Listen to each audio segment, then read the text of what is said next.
विद्यार्थी मित्रांनो, स्वागत आहे तुमचं. आज आपण इयत्ता 7वीच्या इतिहास या पाठ्यपुस्तकामधील पहिलं प्रकरण जे आहे ते पाहणार आहोत आणि या प्रकरणाचं नाव आहे इतिहासाची साधने. तुम्हाला माहिती आहे की मागच्या वर्षी म्हणजे इयत्ता 6वीला तुम्ही प्राचीन भारताचा इतिहास जो आहे तो अभ्यासलेला होता. यावर्षी मात्र आपल्याला मध्ययुगीन भारताचा इतिहास जो आहे तो अभ्यासायचा आहे आणि भारताच्या इतिहासामध्ये साधारणपणे 9वं शतक ते 18वं शतक हा कालावधी जो आहे तो मध्ययुगाचा कालावधी म्हणून ओळखला जातो. तर या पाठामध्ये आपल्याला मध्ययुगीन इतिहासाच्या अभ्यासाची वेगवेगळी साधनं जी आहेत ती नेमकी कोणती आहेत याचा अभ्यास जो आहे तो करायचा आहे. लक्षात घ्या, इतिहास हा विषय जो आहे तो भूतकाळाशी संबंधित आहे. म्हणजे भूतकाळामध्ये घडलेल्या घटनांची कालक्रमानुसार, लक्षात घ्या, भूतकाळामध्ये घडलेल्या घटनांची कालक्रमानुसार शास्त्रशुद्ध आणि पद्धतशीर दिलेली माहिती म्हणजे इतिहास आहे. भूतकाळात घडलेल्या घटनांची कालक्रमानुसार शास्त्रशुद्ध आणि पद्धतशीर दिलेली माहिती म्हणजे इतिहास आहे. इतिहास हा शब्द इति अधिक ह अधिक आस असा तयार झालेला आहे. म्हणजे या शब्दाचा अर्थ असा होतो, येथे असे घडले, म्हणजे घडून गेलेल्या घटनांची माहिती आपल्याला इतिहास या विषयामध्ये अभ्यासायचे असते. आणि यामध्ये मुख्यतः 4 महत्त्वाचे घटक जे आहेत ते आपल्याला लक्षात घ्यावे लागतात. त्यातला पहिला आहे व्यक्ती, दुसरा आहे समाज, तिसरा आहे स्थळ आणि चौथा आहे काळ. व्यक्ती, समाज, स्थळ आणि काळ हे 4 घटक जे आहेत ते इतिहासाच्या दृष्टीने अत्यंत महत्त्वाचे घटक म्हणून ओळखले जातात. आणि याला इतिहासाच्या लेखनासाठी विश्वसनीय अशा पुराव्यांचा आधार लागतो. म्हणजे इतिहास हा काही गप्पा मारण्याचा विषय नाही, तर इतिहास हा अत्यंत महत्त्वाचा विषय आहे. आणि हा विषय किंवा इतिहास ज्यावेळेस आपण लिहितो त्यावेळेस आपल्याला तो इतिहास लिहिण्यासाठी विश्वसनीय अशा पुराव्यांचा आधार जो आहे तो घ्यावा लागतो. आता 3 महत्त्वाची साधने जी आहेत ती आपल्याला या कालखंडामध्ये अभ्यासाला मिळतात. पहिलं साधन आहे भौतिक साधनं, दुसरं आहे लिखित साधने आणि तिसरे आहेत मौखिक साधने. म्हणजे भौतिक साधने, लिखित साधने आणि मौखिक साधने हे 3 साधने जे आहेत आपल्याला त्याचं वर्गीकरण करावं लागतं. आणि आपण या प्रकरणामध्ये नेमकं मध्ययुगाचा इतिहास अभ्यासण्यासाठी या प्रत्येक साधनांचं जे काही वेगवेगळ्या गोष्टी आहेत त्या कशा वापरता येतात हे पण पाहणार आहोत. त्याचं मूल्यमापनही आपण करणार आहोत.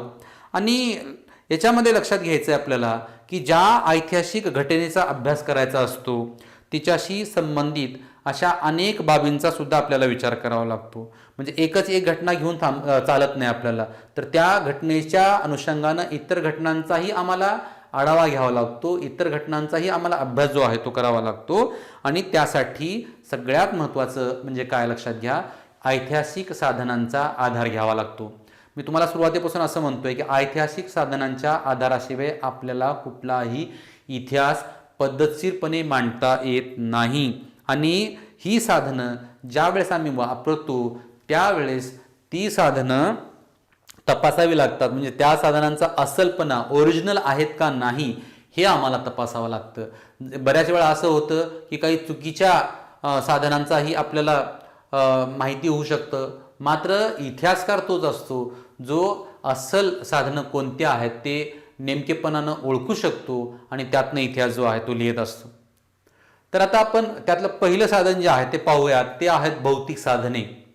आता या भौतिक साधनामध्ये बघा, स्मारकं येतात किंवा किल्ले आहेत, इमारती आहेत, लेणी, शिलालेख, नाणी, ताम्रपट या सगळ्यांचा समावेश जो आहे तो या भौतिक साधनामध्ये होतो. म्हणजे आत्ता आपण ज्या वस्तू आणि वास्तूंचा किंवा त्यांच्या अवशेषांचा उल्लेख केला त्या साधनांना इतिहासाची भौतिक साधनं असं म्हणतात. आता भौतिक साधनामध्ये तुम्ही लक्षात घ्यायचं आहे की किल्ल्यांचं अत्यंत महत्त्वाचं स्थान आहे. म्हणजे आता आपण कुठल्या कालखंडातलं बोलतोय, मध्ययुगाचा कालखंड. आणि मध्ययुगाच्या कालखंडामध्ये छत्रपती शिवराय आणि हा सगळा कालखंड जो आहे तो आपण अभ्यासत असताना तुम्हाला मी काही वेगळं सांगायची गरज नाही की किल्ल्यांचा अभ्यास महत्त्वाचा असतो. तर लक्षात घ्या, किल्ल्यांचे 4 प्रकार जे आहेत ते असतात. त्याच्यामध्ये गिरिदुर्ग म्हणजे राजगड असेल, रायगड असेल किंवा तोरणा असेल, या किल्ल्यांना काय म्हणायचं? गिरिदुर्ग म्हणायचं. त्यानंतर वनदुर्ग म्हणजे जंगलानं पूर्णपणे व्यापलेला किंवा वेढलेला किल्ला.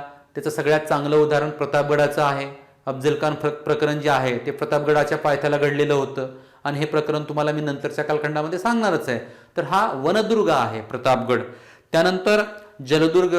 जलदुर्गचे खूप सारे उदाहरण आहेत. सिंधुदुर्ग किल्ला जो आहे तो जलदुर्ग आहे किंवा मुरुड जंजिरा हा किल्ला जो आहे तो जलदुर्ग आहे. त्यानंतर भुईकोट किल्ले. आपल्या भागामध्येही खूप सारे भुईकोट किल्ले आहेत. इथं आपल्या लातूरच्या जवळ औसा या ठिकाणी भुईकोट किल्ला आहे. उदगीरला भुईकोट किल्ला आहे किंवा आपल्या महाराष्ट्रातला सगळ्यात मोठा भुईकोट किल्ला म्हणून आपण नळदुर्ग या ठिकाणच्या भुईकोट किल्ल्याचा उल्लेख करतो.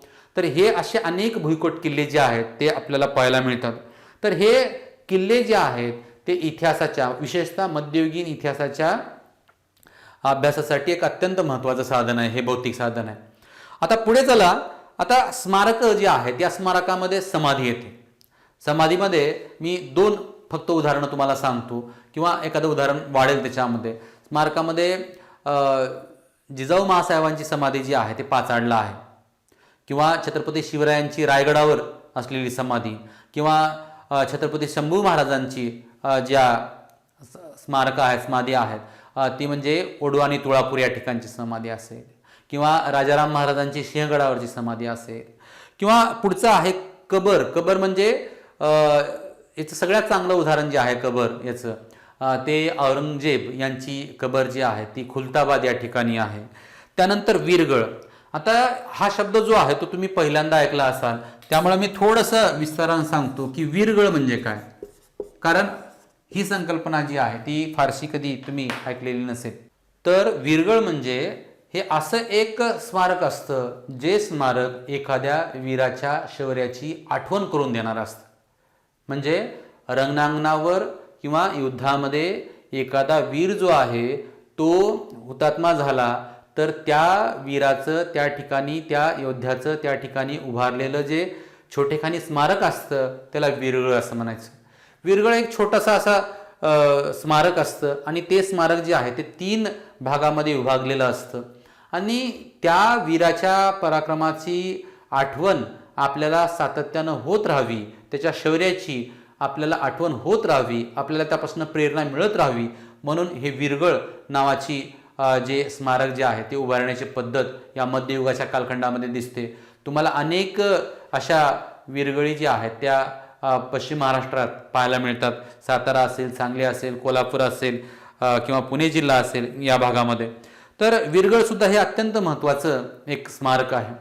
त्यानंतर इमारती ज्या आहेत त्या इमारतीमध्ये राजवाडा जिथं राजे लोकांचा निवास होता, त्यानंतर मंत्री निवास, राजांचे मंत्री, त्यानंतर राणी वसा म्हणजे ज्याला आपण राणी महल वगैरे म्हणतो, त्यानंतर सामान्य जनतेची घरं यांचा समावेश होतो. आणि या सगळ्यावरनं आपल्याला त्या कालखंडाचा बोध जो आहे तो होत असतो. यातनं काय कळतं बघा, यातनं आम्हाला वास्तुकलेची प्रगती समजते. म्हणजे त्या कालखंडामध्ये वास्तुकला जी आहे ती कशा पद्धतीनं डेव्हलप झालेली होती हे आम्हाला समजतं. त्या काळातील आर्थिक स्थितीचा दर्जा जो आहे तो आमच्या लक्षात येतो. म्हणजे जेवढे भव्य महाल असतील, जेवढे भव्य राजवाडे असतील तितका तो राजा जो आहे तो श्रीमंत होता हे आपल्याला लक्षात येतं.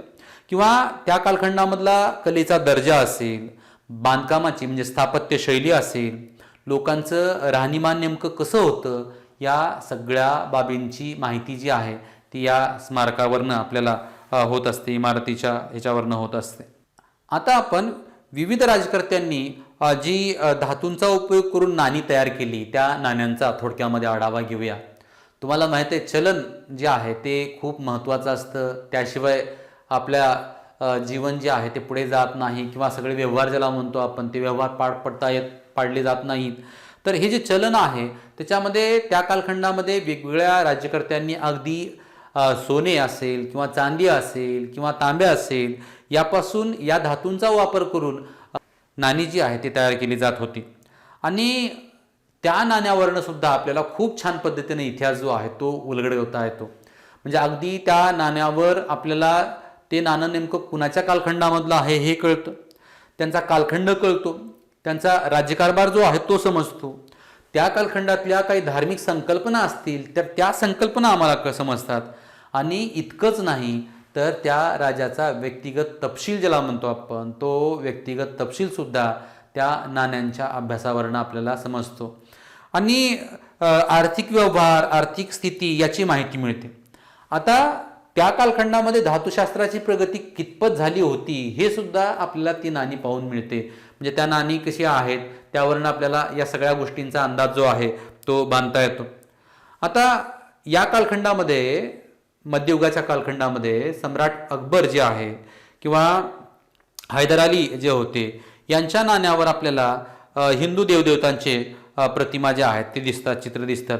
म्हणजे सम्राट अकबराच्या नाण्यावरील रामसीतेचं चित्र जे आहे, प्रभू रामचंद्र आणि सीतामय्या यांचं चित्र असेल, किंवा हैदर अलीच्या नाण्यावरील शिवपार्वतीच्या ज्या प्रतिमा आहेत, यावरून आम्ही त्या काळामधील धार्मिक जे समन्वय होता किंवा धार्मिक जे समन्वयाची गोष्ट त्या कालखंडामध्ये होती याबद्दल आम्हाला सहजपणे माहिती मिळते.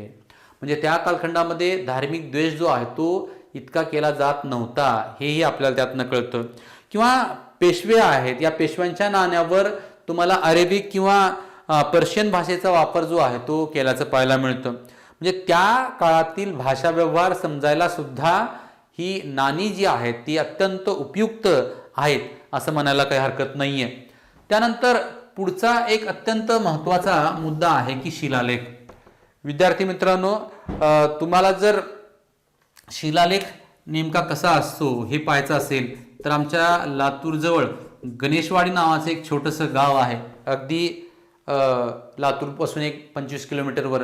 तर त्या गावामध्ये मध्ययुगीन कालखंडातला एक शिलालेख आहे, फार महत्त्वाचा शिलालेख आहे. खरं तर तिथं 3 शिलालेख आहेत.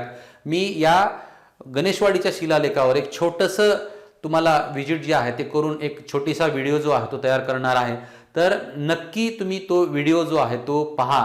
हा व्हिडिओ लगेच येणार नाहीये, त्याला 4-8 दिवस लागू शकतात. मात्र नक्की तुम्ही तो व्हिडिओ जो आहे तो पाहणार आहात हे लक्षात घ्या, कारण की शिलालेख कसा असतो हे तुम्हाला त्या ठिकाणी पाहायला मिळणार आहे. आता शिलालेख म्हणजे दगडावर किंवा प्रस्तरावर, दगडाच्या भिंतीवर कोरलेला जो आहे तो लेख असतो, त्याला शिलालेख असं म्हणतात.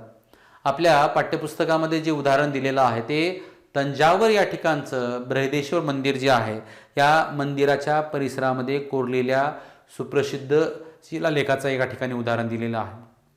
त्यानंतर चालुक्य कालखंडामधील, राष्ट्रकुल कालखंडामध्ये किंवा चोळ असेल, यादव असेल, या सर्व राजाच्या काळामध्ये कोरलेले अनेक शिलालेख आपल्याला अनेक ठिकाणी पाहायला मिळतात. आजही ते शिलालेख उपलब्ध आहेत आणि त्या शिलालेखांचं वाचन पण झालेलं आहे.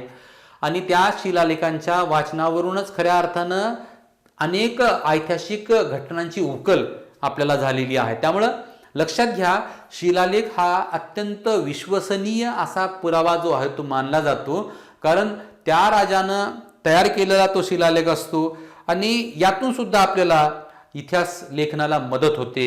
याच्यातून काय समजतं आम्हाला, तर भाषा समजते, त्यानंतर लिपी समजते आणि त्यानंतर त्या कालखंडातलं समाज जीवन जे आहे ते सुद्धा समजायला या शिलालेखांचा उपयोग जो आहे तो होत असतो.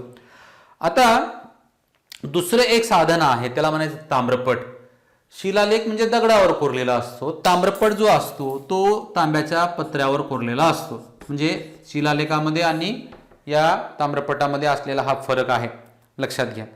आता हा ताम्रपट जो आहे, या ताम्रपटावर काही महत्त्वाच्या गोष्टी असतात. म्हणजे एखादी राजांची आज्ञा असते, राजाज्ञा ज्याला म्हणतो आपण, किंवा एखादा निवाडा असतो, या सगळ्याची माहिती त्या ताम्रपटावर आपल्याला पाहायला मिळते. आता खाली काही महत्त्वाची भौतिक साधने जी आहेत त्या चौकटीमध्ये दिलेली आहेत. म्हणजे चैत्य विहार असेल किंवा मंदिरं असतील, चर्च, तुम्हाला माहिती आहे ख्रिश्चन धर्माचं प्रार्थनास्थळ आहे किंवा मंदिरं आहेत, मस्जिदी आहेत, अग्यारी आहेत, दर्गे, मकबरे, गुरुद्वारा किंवा छत्री, शिल्प, विहिरी, बारव म्हणजे विहिरीसारखाच प्रकार आहे, मिनार किंवा गावकूस, वेशी, शस्त्रे, भांडी, दागिने, कपडे, कलाकुसरीच्या वस्तू, खेळणी, अवजारे, वाद्य, ही सर्व साधनं जी आहेत ती भौतिक साधनं म्हणून ओळखली जातात. तर विद्यार्थी मित्रांनो, आपण आता भौतिक साधनांचा थोडक्यामध्ये जो आहे तो आढावा घेतलेला आहे. आता आपण पुढे जाऊयात आणि इतिहास लेखनाची जी लिखित साधनं आहेत या लिखित साधनांची माहिती घेणार आहोत। आता बघा, त्या काळामध्ये म्हणजे मध्ययुगाच्या कालखंडामध्ये जी इतिहास लेखनाची लिखित साधनं तुम्हाला पाहायला मिळतात, त्यातली काही साधनं जी आहेत ते देवनागरी लिपीमध्ये आहेत, काही अरेबिकमध्ये आहेत, काही पर्शियनमध्ये आहेत आणि फार मोठ्या प्रमाणामध्ये साधनं मोडी लिपीमध्ये सुद्धा आपल्याला पाहायला मिळतात। मग आपल्याला त्यावरनं त्या लिपीची वळणं, बरोबर आहे ना, त्यानंतर विविध भाषांची रूपे, भुर्जपत्रे, पोथ्या, ग्रंथ, फरमाने, चरित्रे, चित्र यांच्यावरून सुद्धा मध्ययुगातील महत्त्वाच्या ऐतिहासिक घटनांची माहिती जी आहे ती मिळते। तसेच त्या लिखित साधनावरनं खाण्यापिण्याचे पदार्थ असतील, लोकजीवन असेल, वेशभूषा असेल, आचारविचार, सण समारंभ यांचीही माहिती जी आहे ती आम्हाला मिळते। म्हणजे या सगळ्याला काय म्हणायचं आपण, लिखित साधनं असं म्हणायचं। आता लिखित साधनांची खूप छान चौकट जी आहे ती खाली दिलेली आहे बघा। म्हणजे राजदरबारातील कामकाजाची कागदपत्र असतील किंवा वंशावळी, शकावली, पत्रव्यवहार, खलिते, न्यायनिवाडे किंवा आज्ञापत्र असतील, ग्रंथ आहेत त्यामध्ये चरित्र वगैरे, परदेशी प्रवाशांची प्रवासवर्णनं आहेत किंवा बखरी आहेत, तवारीख आहेत। म्हणजे या मध्ययुगाच्या कालखंडामध्ये अनेक परकीय प्रवासी जे आहेत ते भारतामध्ये आले, ते भारताच्या वेगवेगळ्या भागामध्ये फिरले आणि त्यांनी भारतामध्ये फिरल्यानंतर त्यांनी काय केलेलं आहे, प्रवास वर्णन लिहिलेलं आहे। म्हणजे हा एक अत्यंत महत्त्वाचा लिखित साधन म्हणून आपल्याला प्रवास वर्णनाचा या ठिकाणी उल्लेख करावा लागतो। याच्यामध्ये जी प्रसिद्ध प्रवास वर्णनं ज्या लोकांनी लिहिलेली आहेत त्याच्यामध्ये अल बेरुनी आहे, त्यानंतर इब्न बतुता आहे, निकोलस मनुची आहे, यांचा समावेश आहे। या लोकांनी भारतामध्ये वेगवेगळ्या भागामध्ये फिरून लिहिलेली ही प्रवास वर्णनं आहेत आणि भारताच्या मध्ययुगाच्या इतिहासाच्या लेखनामध्ये या प्रवास वर्णनांचा सुद्धा आम्हाला खूप चांगला वापर जो आहे तो होतो।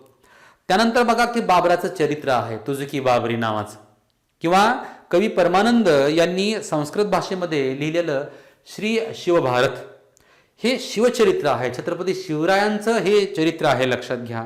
तसेच वेगवेगळ्या राज्यकर्त्यांची चरित्र असतील, त्यांचा पत्रव्यवहार असेल, यावरून सुद्धा आपल्याला त्यांची धोरणं समजतात, त्यांची प्रशासकीय व्यवस्था जी आहे ते समजते आणि राजकीय संबंध जे आहेत त्याची सुद्धा उकल आपल्याला या सगळ्यावरनं होते।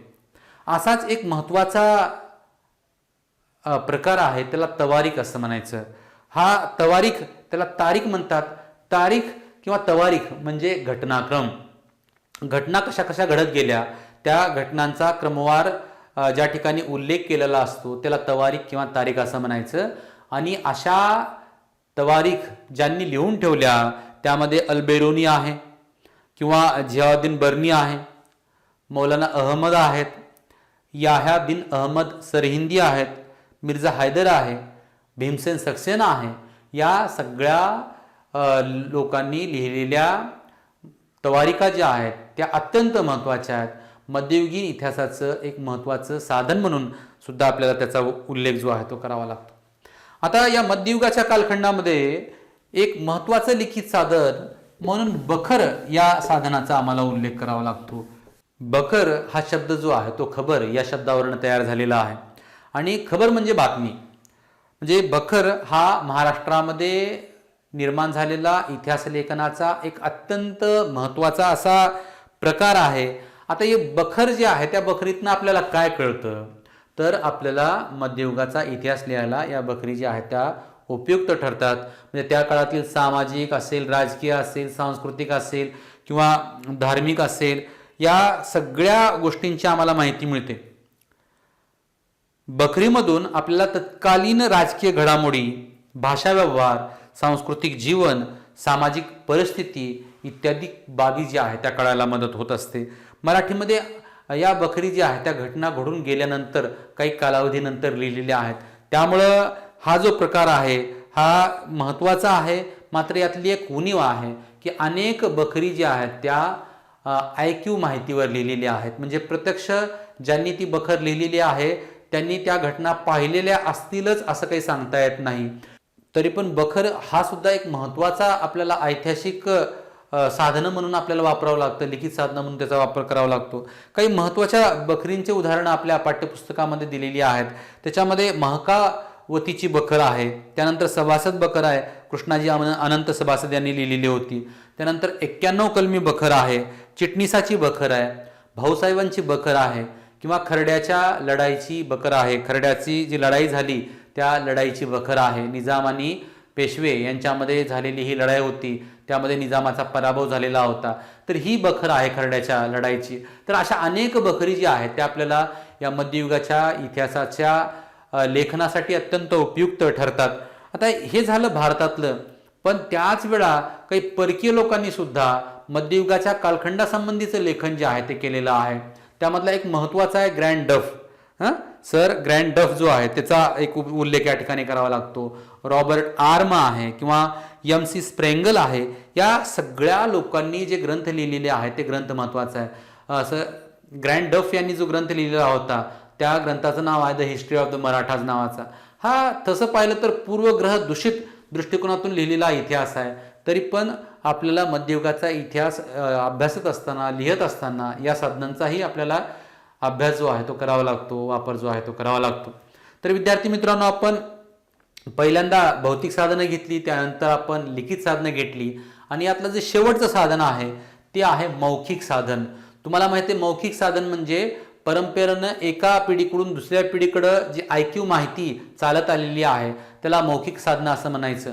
कारण ज्या कालखंडामध्ये लेखनकला अवगत नव्हती त्या कालखंडामध्ये माहिती पुढच्या पिढीकडे संक्रमित करण्यासाठी ज्या साधनांचा वापर केला जात असे ती मौखिक साधनं होती. आता ही मौखिक साधने जी आहे त्याच्यामध्ये अनेक गोष्टी तुम्हाला पाहता येतील. म्हणजे लोकपरंपरेनं ज्या जात्यावरील ओव्या आहेत, म्हणजे पहाटेच्या वेळेस जात्यावर दळण दळताना आपल्या घरामध्ये ज्या पद्धतीची गाणी म्हणली जायची जुन्या कालखंडामध्ये त्याला म्हणायचं जात्यावरील ओव्या. त्यानंतर लोकगीतं आहेत किंवा पोवाडे आहेत, कहाण्या आहेत, कथा आहेत, दंतकथा आहेत, मिथ ज्याला म्हणतात मिथके, या सगळ्यांचा समावेश जो आहे तो मौखिक साधनामध्ये आम्हाला करावा लागतो. आणि यातून सुद्धा आपल्याला लोकजीवनाचे वेगवेगळे पैलू जे आहेत ते आपल्या लक्षात येत असतात. म्हणजे अशा प्रकारे इतिहास लेखनासाठी, मध्ययुगाच्या इतिहासाच्या लेखनासाठी आम्हाला मौखिक साधनांचाही वापर जो आहे तो करावा लागतो. या ठिकाणी आपल्याला एक खूप छान असं संकल्पना चित्र जे आहे ते या मौखिक साधनांचं दिलेलं आहे. त्याच्यामध्ये लोकगीते किंवा गाथा, श्लोक, अभंग, पोवाडे, म्हणी, कथा, मिथक यांचा सगळ्यांचा उल्लेख जो आहे तो केलेला आहे. नक्कीच हा भाग जो आहे तो तुम्ही अभ्यासा, खूप छान आहे. तर ही झाली मौखिक साधनं. वरील तिन्ही प्रकारच्या साधनांच्या आधारे आम्हाला इतिहास लिहिता येतो. म्हणजे इतिहासाच्या लेखनासाठी एका साधनाचा वापर करता येत नाही. आपल्याला लिखित साधनं, मौखिक साधनं आणि भौतिक साधनांचाही उपयोग जो आहे तो करावा लागतो. त्याविषयीचं संशोधन जे आहे ते अखंडपणे करावं लागतं. म्हणजे काय होत असतं माहिती आहे का, एकदा इतिहास लिहिला म्हणजे त्या इतिहासामध्ये कुठलाही बदल होत नाही असं म्हणता येत नाही. कारण नवीन नवीन संशोधन होत राहतं, त्यानंतर नवीन नवीन साधनं जी आहेत ती येत राहतात आणि त्या साधनांच्या आधारे इतिहासाचं पुनर्लेखन जे आहे ते होत असतं. त्यामुळं जुन्या काळातला इतिहास आणि आत्ता लिहिलेला इतिहास यामध्ये काही प्रमाणामध्ये तुम्हाला बदल जो आहे तो दिसून येतो.